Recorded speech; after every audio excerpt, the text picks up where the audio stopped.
Même si, quand même, la France s'intéresse de plus en plus à cet écosystème crypto et Bruno Le Maire au premier chef, au premier rang. Il a tweeté tout à l'heure d'ailleurs à nouveau sur les cryptos. Bruno Le Maire, la France veut devenir, dit-il, le hub européen de l'écosystème crypto. Grégory, cette semaine, les médias et les réseaux sociaux se sont aussi enflammés sur une autre déclaration d'un ministre, Jean-Noël Barrot. Jean-Noël Barrot, ministre délégué au numérique. L'État viendrait à soutenir le secteur des NFT avec des fonds publics. En tout cas, c'est ce qui a été repris dans les médias et les réseaux sociaux. Vous dites que c'est un peu plus compliqué quand même.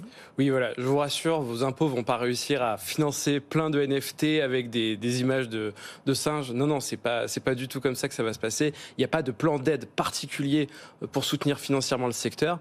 Par contre, ce que le ministre a dit, c'est que les projets pourront déposer une candidature dans le cadre de France 2030, qui est une sorte d'appel à projet d'innovation. Oui. Tout le monde peut y participer. Et oui, il y a éventuellement de l'argent public derrière, mais non, il n'y a pas de plan particulier pour les NFT. Donc voilà, on a vu beaucoup d'articles sur Internet qui étaient en train de s'émouvoir de ce sujet-là. Mais voilà, il faut quand même rétablir la vérité. Non, voilà, l'État ne va pas déverser l'argent public comme ça, quoi. La réponse est non, il n'y aura pas de fonds publics dédiés, consacrés spécifiquement au secteur des NFT. En revanche, les entreprises du secteur peuvent candidater au plan France 2030, un plan qui n'est pas complètement nouveau.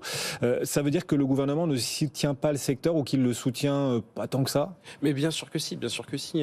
On sait que Sorare est souvent utilisé un peu pour décrire la réussite de la France dans le secteur. Le gouvernement s'en sert assez souvent.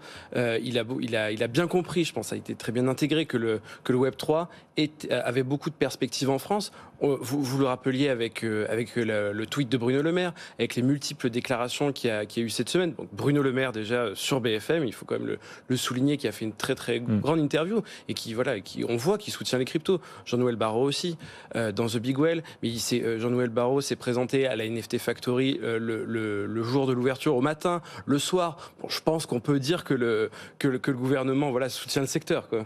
Oui, et il se mouille beaucoup, il ose communiquer beaucoup sur le secteur. Oui, bien sûr. C'est déjà bien. Je pense qu'il faut rappeler, parce qu'on aime bien se fouetter en France, mais il n'y a aucun grand pays où le gouvernement se mouille autant. Aux États-Unis, ils ne le font pas. Sur les cryptos, au Royaume-Uni, pas du tout. Alors qu'on pourrait se dire à la base que ces pays-là ont une culture entrepreneuriale qui fait qu'on va favoriser l'innovation et tout.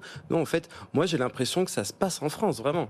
Oui. Alors on va voir de la parole aux actes. On va voir si les mots se traduisent concrètement en action et on suivra tout cela dans The Big Well, bien sûr, et puis sur notre fil BFM Crypto auquel chacun peut également s'abonner.